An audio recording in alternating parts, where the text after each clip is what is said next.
Hey, what's up guys? This is 9Lives coming at you with another video, and this is a 112 kill match of war where I'm going to be using the sniper the whole time. I think I do pick up a flamethrower and get like 2 or 3 kills with the flamethrower, but other than that, every kill in this game should be from the Kar98 sniper rifle as you see here. Quite a few people were asking me in the comment section of yesterday's video if the gameplay in that video was before or after the sniper nerf, because I was telling you guys that they've just nerfed the sniper rifles a little bit in Call of Duty World War II, and you guys wanted to know if the gameplay in that video was pre or post nerf. So it was actually before the nerf, but this gameplay that you're now watching is after the nerf. So this is me quickscoping after the nerf if you guys were curious to see what it looks like. I still do everything exactly the same as before the nerf. So some people are also asking me, you know, is everything in the quickscoping tutorial still applicable? So if you guys didn't see it, I did upload a quickscoping tutorial where I gave you guys tips on how I quickscope and how you can be as effective as possible with the sniper rifles in this game. If you missed it, the link is there on the screen in the top right. But yeah, I'm doing everything exactly the same as I laid out in the quickscoping tutorial. The only thing that has changed is I'm now using ballistic calibration as an attachment instead of FMJ.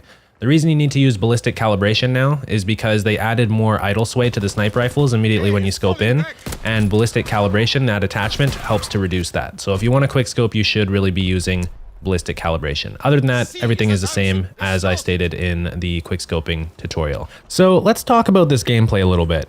We're playing on Operation Griffin, which in my opinion is an absolutely excellent map. Just in general, I think the war game mode is fantastic, and it's the best thing that's come to Call of Duty World War II this year. This map in particular, I think is absolutely a sniper's heaven. This map actually and Operation Breakout are absolutely amazing for sniping. And I've seen some criticism actually of the war game mode of being a little bit too easy to snipe in. This is more coming from like the montage making community. I've had people tweet at me or just ask me in the comments and stuff like this if war clips are usable. And what they mean by that, if you guys are unfamiliar with kind of how the sniper community is, a usable clip is a clip that's good enough for a montage essentially, because with montages you have a certain set of standards and you don't want a clip that's like not good enough to be in a montage because then it looks out of place and that type of thing.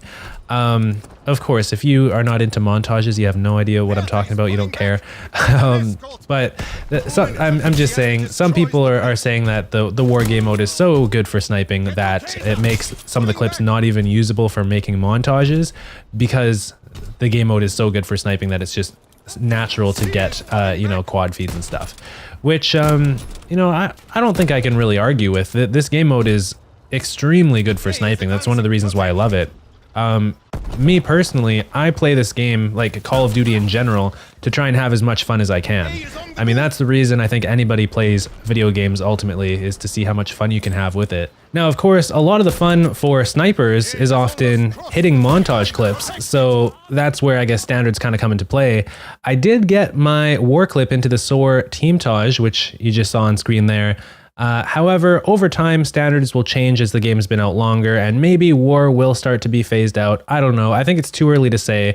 But for now, what I have to say about the topic is I'm going to play war because I like it. I don't really care either way. If it ends up being like this thing where the community's like, well, we're only interested in team deathmatch and domination and kill confirmed and gridiron clips or whatever, I don't really care. Like, I'll play the other game modes and get clips in those game modes, but the one that is the most fun for me is war. So just in case you guys don't really see why the war game mode would be easier to snipe in than other game modes, essentially it's because with the way that the objectives work, the enemy team in this scenario here basically has to run out and look at the tank. So if I just stand at the tank, like, you could bet that I'll see enemies running out and trying to look at me near the tank.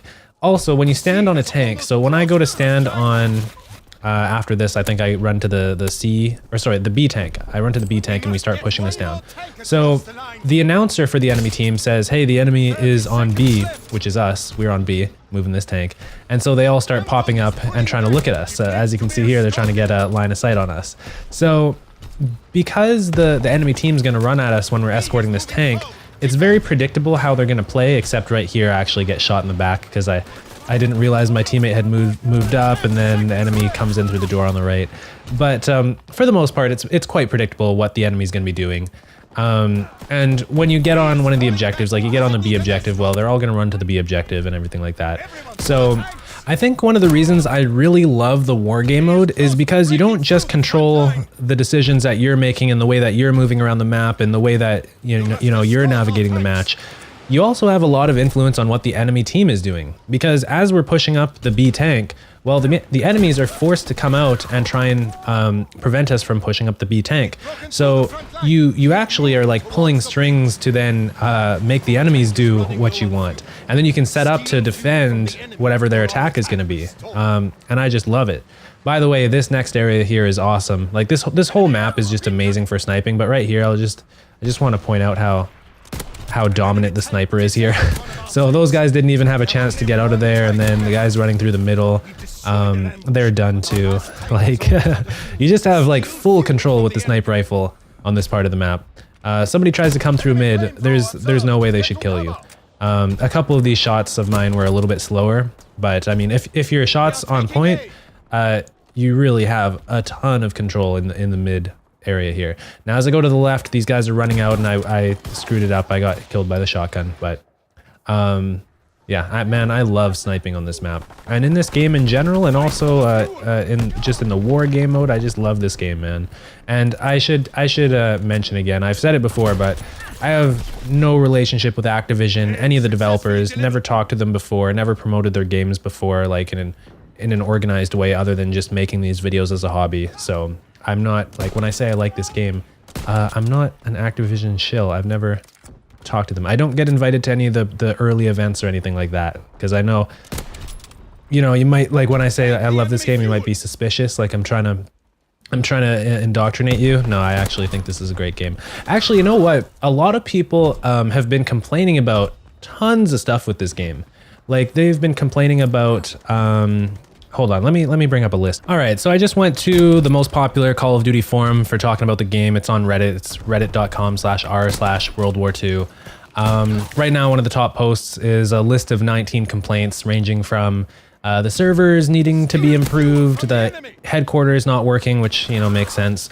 The menu being overcomplicated, the hit detection not being good, the spawns not being good. Now, I totally get some of these points. Like, for example, the headquarters being messed up right now. Yeah, that sucks, and it's stupid that after, the first week of the game, the headquarters is still messed up and we don't get like a multiplayer aspect of the headquarters right now. Some of them I think are pretty indisputable. And to give this guy some credit, it does say this is constructive criticism. I said complaints, but it's constructive criticism. I think it is useful stuff that should be seriously taken into account. However, it seems like, I don't know, maybe I'm looking in the wrong places, but my impression of people's reception of the game right now is a lot of people are being really negative about it. And, maybe it's unfair to call constructive criticism negative, but the amount of, okay, maybe this post in particular is not a good example, but I just mean the amount of people talking about all these issues. Maybe I'm just looking at this game with rose-tinted glasses, but I'm really, really enjoying it. Like, I haven't had this much fun sniping in a game in a very long time. The war game mode, I've talked about it before, but we haven't had the war game mode since Call of Duty World at War, which was in 2008, which is a ridiculously long time to go without the war game mode. We had something similar in Advanced Warfare. Oh man, look at how dominant the sniper rifle is on this map. Man, if you guys have not sniped in the war game mode yet, go and snipe in the war game mode right after you're done watching this video. I guarantee that you'll have a good time. Unless you're playing on Operation Neptune, then it's debatable. Again, I don't play Operation Neptune personally. I think it's a terrible map. But if you're playing this map or Operation Breakout, man, sniping is so much fun. Okay, so we've just completed this objective. Basically, my team was able to steal the gas and bring it back to our tanks to refuel them so they can push it to the next objective. By the way, with me holding mid like that, it makes it really hard for the enemy to prevent our team from taking the gas and bringing it back to our tank. So if you, like, I know some people are really dead set on you need to be actually the person taking the gas and bringing it back to the tank in order to be contributing to the objective. But the way I see it, if you're holding the enemies back from defending their objective, then that's good too, right? By the way, I've started to like using the gas tactical grenade. I'm not exactly sure what the gas tactical grenade is called, but it's very good for getting some map control. I often will throw it on the tank, and you'll see it more on the second half, because on the second half we'll be defending, and you'll see that I often... Look at this guy, didn't see me. What the heck? I think he actually ends up killing me. Oh no, I got him. Okay. The gas tactical grenade is very good for getting some map control, especially on objectives. Previously, I was using the smoke grenade quite a bit, or maybe the sticky grenade, but I've started to like the that gas grenade because it actually prevents the enemy from going in that spot. Because if they go in that spot, they're going to get poisoned by the gas. And it's really great if you want to make the enemy go on like the right side of the tank instead of the left side of the tank, for example. In this particular case, I don't think there was anybody there that was forced over to the right side, but definitely look for it in the second half, because I'll be using that that gas grenade a lot more, and you'll see how it can be useful. Okay, so to get back to the point about the negativity kind of surrounding this game right now, I think a lot of it is warranted, because this game has more than its fair share of issues. There's a lot of weird random bugs and problems with the game. However, I'm of the opinion that this is still, even in its current state, the best Call of Duty game we've had probably since around Black Ops 2. I think this game is an excellent Call of Duty game despite its issues. So yes, obviously I think the developers and Activision need to be responsible for getting this game up to the shape that it should be, and it's kind of ridiculous that it's launched with so many bugs and everything. However, I can tell you right now, this is the best Call of Duty game we've seen in years, even though it's so messed up. So I just want to say that, because I think if somebody was looking at people's feedback of the game right now and whatnot, there's potential that they would be scared away from the game because of how much negativity is surrounding it. But even despite that stuff, I think it's an excellent game, and that's just my own opinion. But let's go through this list of this constructive criticism here again, and I'll talk a little bit more about each point. So the first one is that the servers need to be massively improved. So basically the state of the servers right now is it's November 12th, and the servers for this game have been completely shut off, and they're only using P2P hosting right now. So one of the players in the lobby will be the host of the match, and that's how the online multiplayer works at the moment, because the servers are messing up. Yes, that's ridiculous. Yes, Activision needs to sort that out as soon as possible. I can't believe that that's an issue. Headquarters right now, there's no multiplayer really aspect of the headquarters because it's just broken. So obviously, yeah, agree with that. Menu improvements, I agree that the menu is overcomplicated. Online player numbers, I agree that that should be displayed publicly. Inconsistent hit detection, personally I haven't had any issues with that. I also think that the spawns are fine. I don't see any issue with the spawns. The lobby leaderboard, I agree with that. So what they're saying is you should be able to, in the pre-game lobby, see the stats of everybody in the match. I like being able to do that. Some previous Call of Duty games had that, and I think it's a good idea. Long loading times, realistically, I don't know if they're actually going to be able to fix that. It's not that big of a deal to me. Lobbies freezing, haven't really had too much of that issue. No ground war. I agree that they should have ground war. It's upsetting that they don't have ground war, especially with the war game mode. I'd love to try ground war in war. Hardcore kill confirmed. I don't really care about hardcore personally. Hit markers, I'm not having any issues with hit markers, but that's probably because I'm a sniper. The next few points are about weapon balance, and I agree, Sledgehammer Games has been doing a terrible job with weapon balance. The SMGs are completely useless right now. If you're trying to do good, you should be using an assault rifle, but that shouldn't be how it works. You should be able to use either or, depending on the situation, but there's just no situation where the SMG makes sense to use currently. The shotgun, same thing. There's really no reason to use a shotgun. And they say that the sniper's ADS time needs to be slower, so that's how long it takes to look down your scope. I disagree with that. The Kar98 has basically the same scope and speed as the Ballista from Black Ops 2. I really don't think that was ever an issue. I think the problem is that the shotguns are just useless right now. So I would say buff the shotguns, leave the sniper rifles alone. I also agree that the score streaks need a buff. I think that they're way too weak right now. And in order for, you know, there to be fun involved with getting kill streaks, they need to actually be good. So you have incentive, because if they suck, then what's the point of going for score streaks? They make a point about footsteps needing to be quieter, and I disagree with that. I cannot stand it when first-person shooters have quiet footsteps, because what ends up happening is if you want to, you know, do good, you end up turning your audio up so high so that you can hear the footsteps, and then you're damaging your hearing. There's no reason that you should have to damage your hearing to hear footsteps when you're playing a first-person shooter, but there's a lot of games that do that. And obviously, you know, if somebody's playing like competitively or they're trying to do as best as possible, they're gonna crank up the sound. So why are you ruining people's hearing? There's no reason to do that. The last point was asking for 2 basic trainings because they want to select more basically perks.